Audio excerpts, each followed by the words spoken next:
All right, hello everyone. Welcome to the next edition of code creation presentations. Today we'll be talking about work Kinchuk and Wanderson did about migrating Duo code review to the Duo agent platform. So yeah, I think I'll hand it over to Kinchuk and you can kind of take it from here. Yeah, yeah, thanks, Matt.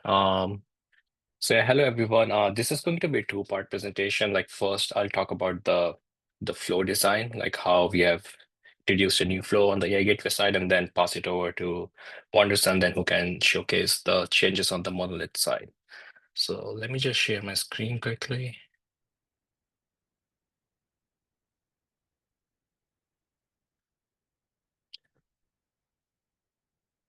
Um, can you guys see my screen? Yes. Like the one with the issue, right? Not with. Yep. Okay. Yeah. Okay, perfect. Um, so yeah, before I talk about the new flow design, let me just give you an overview of like how it currently works and like what's changing. Because like not everyone is aware of like how do code review like work on like like architecture level. So the old do code review process was used to be like on the monolith side, like whenever you request a do code review, a review from do code review on like any MR, like what would happen is like on the monolith side, we would fetch like all the required inputs such as MR title, description, diffs, file contents, and custom instructions.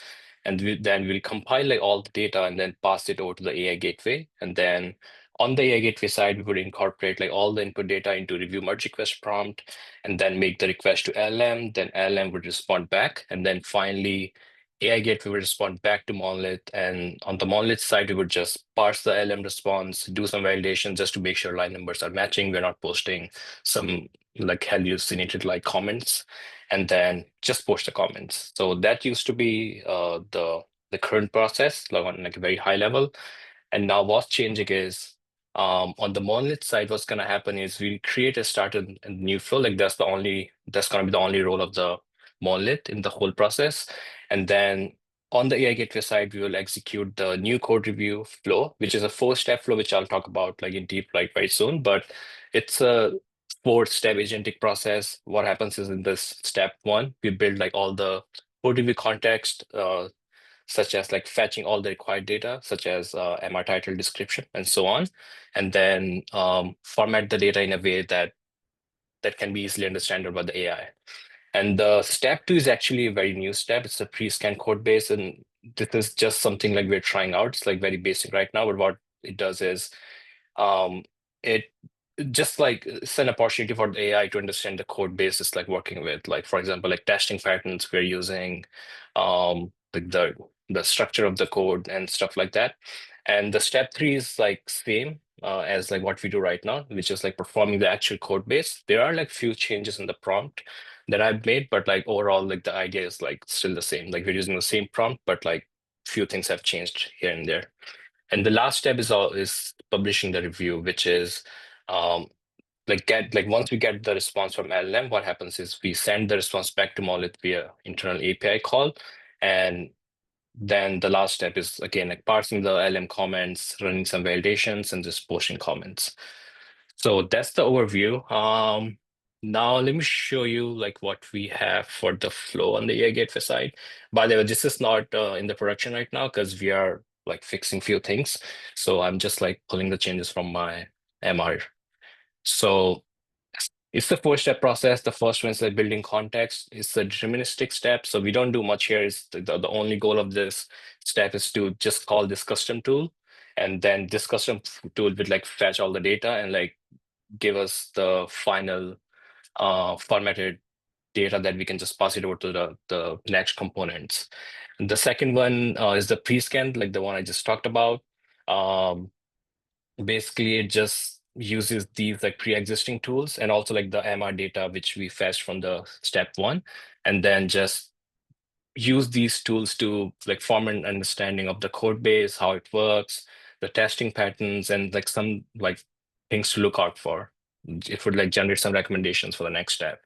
And the step three is the perform code review, which is the existing step. Like there's nothing fancy happening here. Here we're just like using all the context we gained from step one and two and just letting LLM review the code and generate some comments. Step 4 is again deterministic step. Like there is no prompt for it. It just calls this new custom tool that we have created. And this tool is responsible for sending all the data back to Monolith. And then on the Monolith side, we can parse the response and show and post the comments. Yeah. So everything's pretty simple here, like nothing too like fancy, but maybe I can just like showcase like what we're doing in the pre-scan code base. I think because that's the only new step.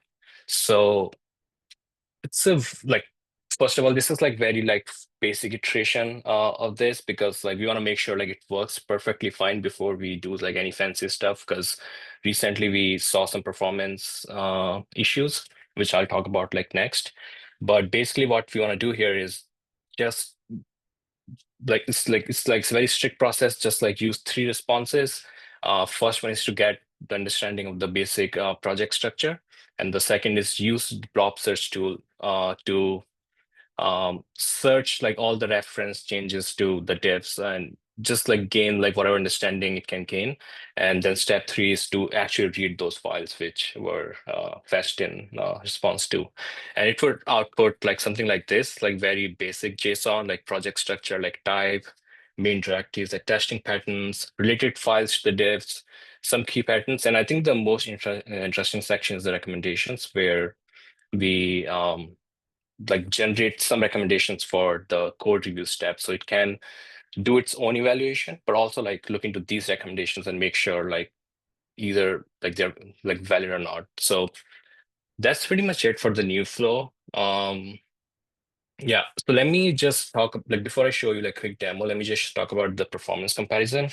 So, and this is also like more like a learning experience that I want to share with the team. But the first iteration of the flow we did was like 5-step process where we were like fetching the data and also like the formatting the data like using LLM instead of like deterministic code. And the issue was happening, and the main issue was like LLMs like they had to read like all the text token by token and then generate like for example consider an MR with like thousands of lines of code and then also like source files for those. So LLMs would have to generate like all those like thousands of lines of code token by token, and it was taking like a long time. And often it was just like plainly like just like failing. So in the second iteration, which I just talked about, we are doing like the first 2 steps via the custom tool call, which is like deterministic code. And as you can see, like we have cut down the time from almost like 10 minutes to less than like 60 seconds for the entire like flow.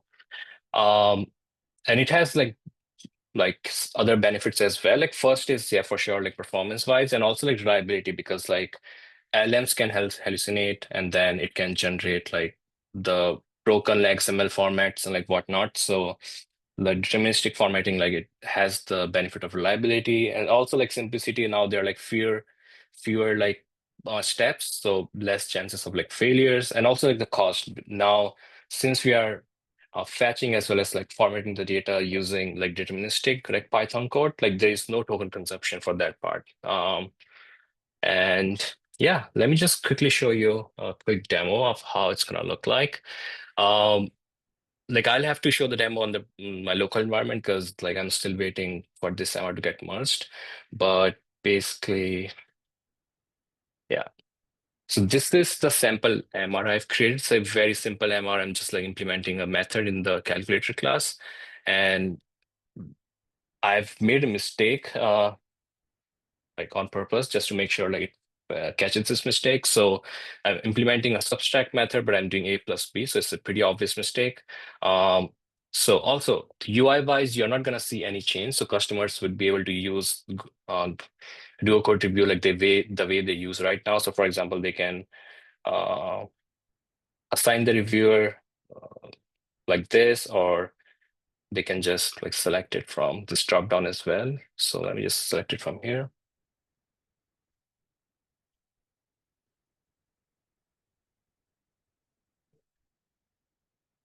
Okay, it's executing. Um, yeah, this is like pretty simple demo, but like let me show you. Uh, like how you can use like LLM to debug or like just to see like how the flow is executing. So I've connected my local GTK with Langsmith, and just make sure you're always in the traces, because if you are in the all runs, it will show like each step like separately, and it's pretty hard to like find all the steps. So make sure you're always in the traces, and I'll just set it to 1 hour. And yeah, so this is the latest run. And let's just wait. Okay, so it generated the review, left a summary, as also like it successfully like pointed out the mistake. But if you go back to Langsmith, and if you select this, it's an amazing tool for debugging, because like now you can see like each and every step, like how it's executing, like how much time it is taking, if there are like some failures, like what step actually failed, and those kind of things. It's like pretty easy to figure out. So let me just quickly like show like the response of each steps. Like the first step, which I talked about, was the deterministic step, which is just calling the tool to fetch the data. Uh, Let me just format it. So in that step, we fetch like a lot of details, like MR title, MR description, like diffs and paths. So there was only like one diff in the sample MR, and the entire diff for it, and also like the original file content of that particular file, and also the custom instruction section. And other thing we have made, like other optimization we have done, is like we are not sending like all the instructions. So for example, let's say we have instructions for like Ruby files, Python files, but we know that in the diff, we only have like Ruby files. So there is like no point in sending like Python instructions, like those kind of things. So we are like avoiding like those, and like filtering out like what's actually applicable. So yeah, so that was the response of the step one. Um, Now this pre-scan code base is a agent component. So you can see there are like a lot of calls, like some agent calls where it forms the understanding, and then also it calls tools to fetch the actual data. For example, like fetching the repository tree, like the directory tree and stuff like that. But if I go to the final response, you'll see it generated like something like this. Um, this is just like a sample project, so maybe I don't know like what happened here, but we don't like, it's not gonna like break the flow. It's more like a nice to have kind of thing. So um, it formed the project structure, and also like related files, and also some key patterns. But I think the main section we can talk about the recommendation. It generated like several recommendations for the actual like perform code review step, but you'll see like it already like pointed out the main mistake, which is like one of these like 5 recommendations.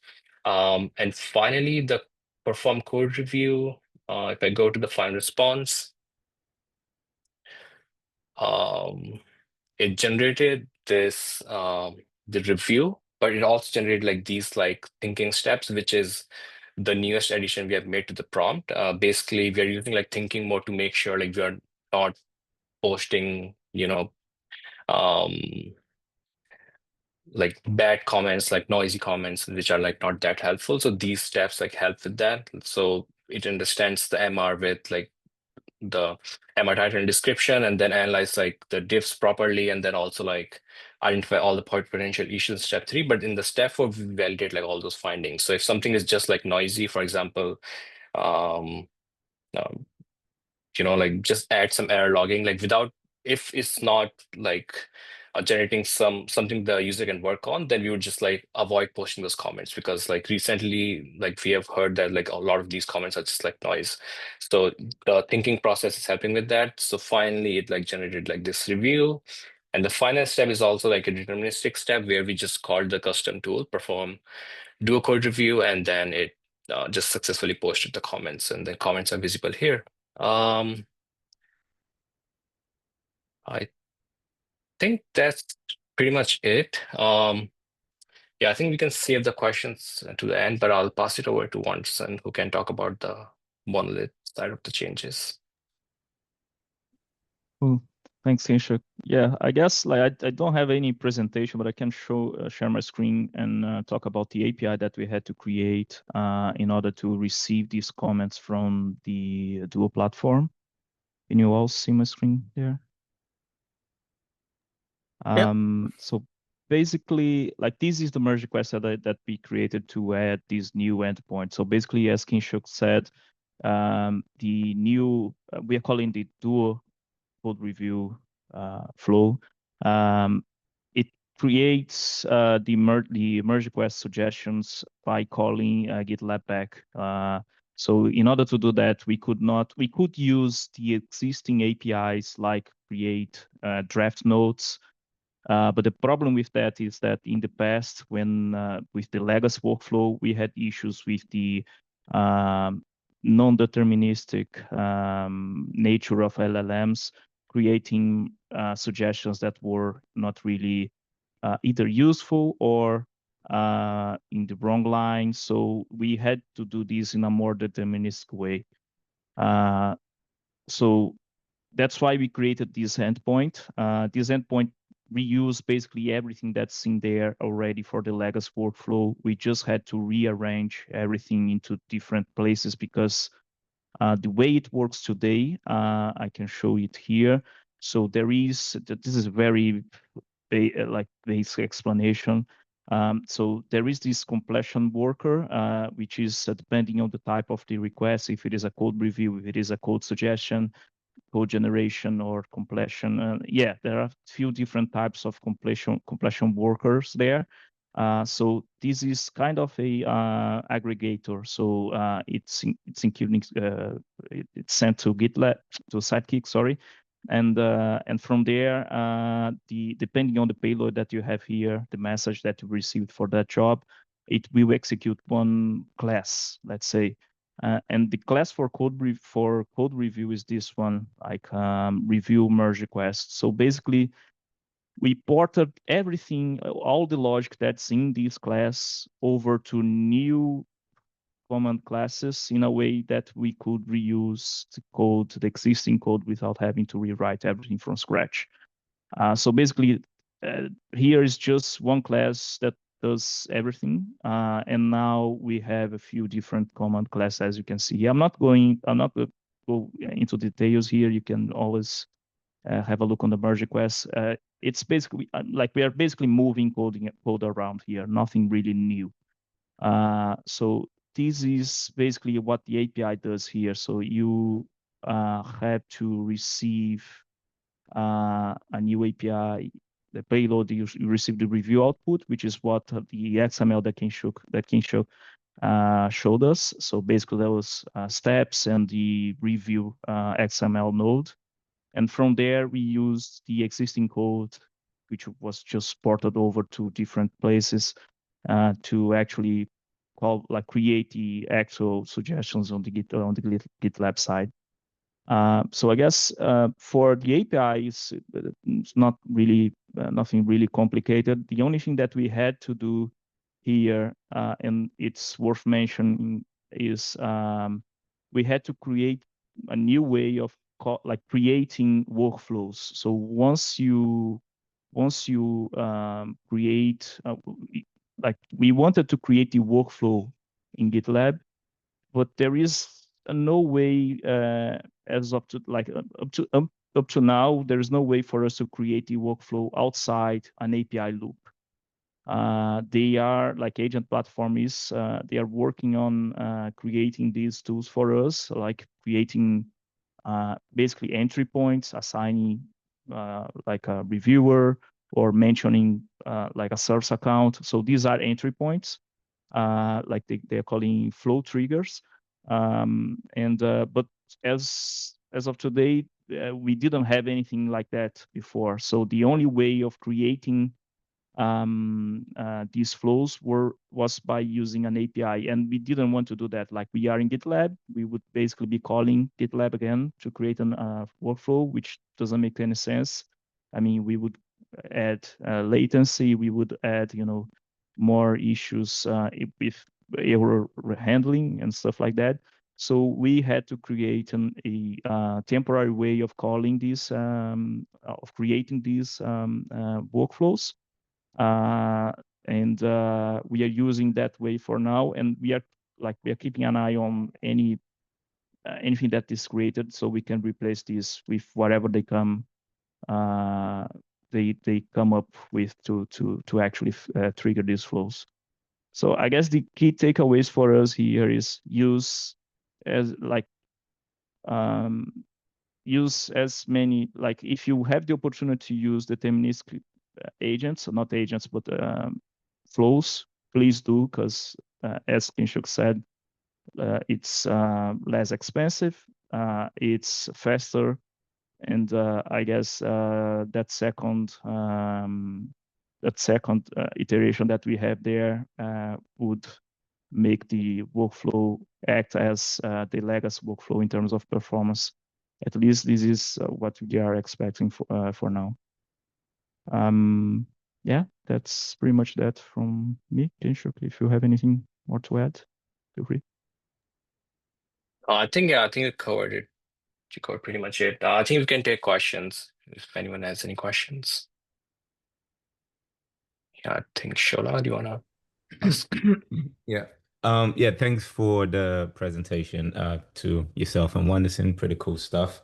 I was just a little bit curious this is to Kinshuk. So I think during the last part of your presentation, you talked about like the perform code review steps. So basically the way we've got like thinking steps to, I guess, decrease the potential of like noise. I was just curious, what are the chances of some of those thinking steps or the entire thinking steps itself being noisy? And in the case that it is noisy, do we have like the capability to like catch that early enough or to filter the noise from that? Or are we guaranteed that now that we have a thinking step, it's not going to be noisy? Um, just a question. So, like, what do you mean by like noisy? Like, are we worried about like showing those steps to the user? Is that what you Uh, mean? Or Partly that, but also in terms of the correctness of the review. oh I yeah, made the assumption that's what you meant by noisy when you presented it. yeah. Right. So basically, like before, like we had these like thinking steps. Like what was happening was like LM was like reviewing the code and it was generating like a lot of these like noisy comments, just like more like nice to have comments, and people were like not liking it. And thinking step is more like you can think of it like this way, like the first three steps are like still same, as in like we are still like reviewing the same code with the same context, like with the same model, but what happens is we have added like a validation step. So validation is more like review. For example, like LM generates like 5 comments, so the review step would the validation step would make sure like LM gets like another chance to review all those like 5 comments and make sure they actually make sense before like posting them. So, and to answer your other question, like, no, we're never going to show like these steps to the user. Like we can see these steps for our like debugging purposes on the Langsmith, but like we always filter that out. We only like show the review part, like the comments, and that to like those comments also like go through like a lot of like validations like in place. And to answer your last question, there's no way of knowing like if LM like hallucinated or not, because like it can still happen even with the thinking steps. But like so far, like we have noticed, like I think close to like zero hallucinations. So I keep monitoring like MRs, just like spot checking MRs here and there. I rarely see like any like hallucinated like comment. And since this change, we're also like not seeing any like negative feedback on the feedback issue itself. So yeah, like does that answer your question? Yeah, I guess to summarize that, so essentially we are reviewing the review before we publish it, essentially, right? Yeah, LM is doing it. Validation Yeah, stuff. Yeah, yeah. Okay, right. cool. Yeah, Yeah, yeah. thanks. Cheers.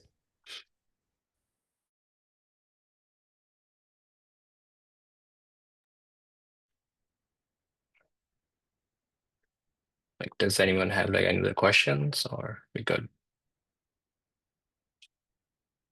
Just one other thing. Do we have uh like a timeline in terms of getting it into production? Oh, so the first iteration already like made it to the production, and that's how we figured out like it wasn't like performant. Because like when I was testing with like my local MRs, it's just like very hard to replicate like what we have on the monolith, because like it's like so huge. So we never saw like these kind of like performance issues like that visibly. But when I ran some tests on the production, like it was like very slow. So we have disabled the feature flag again, but like once my optimization MR like gets in, we can try it again. But another issue I just want to point out right now is like we're also working on like fixing the performance of the workload itself, because as Warren mentioned, like currently we are starting all of these flows from the monolith side, and there's no like good way of doing that. We are just like, I think we have like very like specific code for our use case, I think. So that part is also very slow. So we have to figure out like how we can expedite that part. Like, but once the review starts, as in like once we start the flow itself on the AI gateway side, it's gonna be like pretty performant. So yeah, I just wanted to point that out. But yeah, I think you can expect to use this in like coming weeks, I guess, at least like internally. Yeah. All right, cool. Cheers.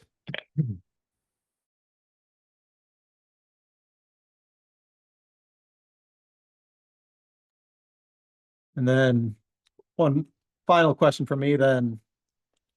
Now that we have this in here, I assume other flows could be using code review at the end of them or as part of them as users are writing new flows. They could trigger, a code review as part of that. Does that sound right? Like if we do the issue to MR flow, we could have a version that does a code review at the end as well. Like I haven't tested it, but I would think so because it's a part of like we have added this flow by following the recommendations like they have like the flow register and all of that. So this flow should be available to like all like different places like, but I'm not sure like how it's gonna work out. But yeah, it should be available. Yeah, because it's basically a flow. Yeah. Yeah, that'd be great.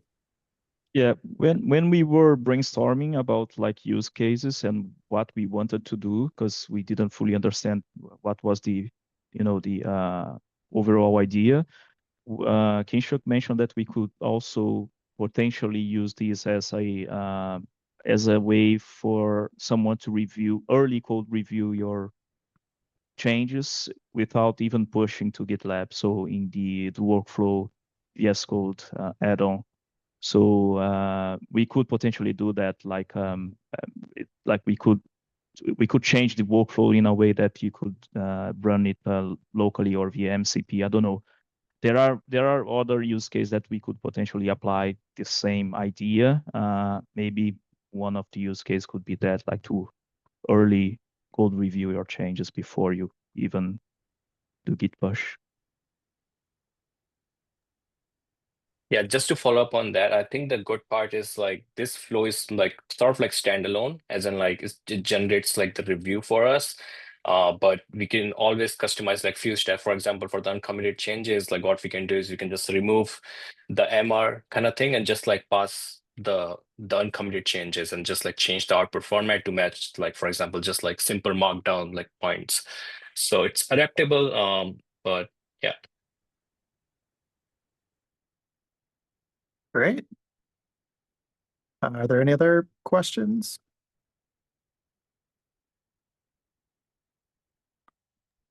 Maybe not right. fully related. How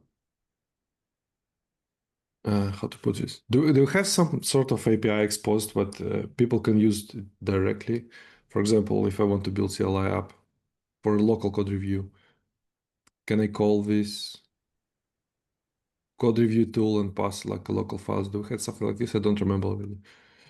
I don't think we have something like this. If you're talking about creating this from a CLI perspective, I don't think we have something like that. I mean, you can start the workflow from a CLI application using the API. But if you're talking about reviewing like offline review, no. If you're talking about like you push your change to a merge request and you wanna somehow from CLI start the workflow, then yes, you can always create a API. You can always create a workflow through the API, and that will trigger the workflow for you. But the whole point is that like the workflows, the sessions, they depend on kind of some sort of CI workloads. It's pretty similar to how CI works. So you have to start the workflow and the session. Some people call it workflow, some people call it session. I think you can use it as interchangeably. But yeah, you can use the API to create them. Yeah, so the idea I had like some time ago is to have some sort of code review on a local host Maybe not localhost, locally before you push, because when you Mm. push, it's after it's already merge request created. And what if you want to check yourself before that?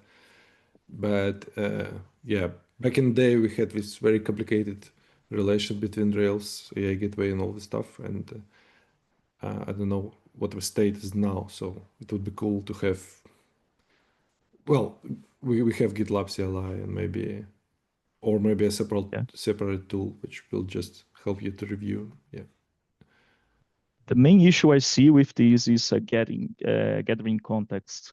Today we rely on GitLab API and tools there to get all the context, like file content and the diff. We would have to have these tools, but for local, for Yeah, running but Git locally we locally. have Yeah. all this. We have diff. Oh, okay. We can access files. So imagine the CLI tool which prepares everything and pass is as a payload to Yeah. I guess review this would and be like a gets result back. Yeah, this would be a different flow, but very similar, and we could reuse some of the steps there. That's probably my final answer. Like, isn't it like similar to like what we just talked about, like having a duo code review that like reviews the local change, like uncommitted changes, right? We'll just have to like maybe like integrate with like IDE or maybe like some local tool or something, but I think the idea is still the same, right? Yeah, it is the same. Okay.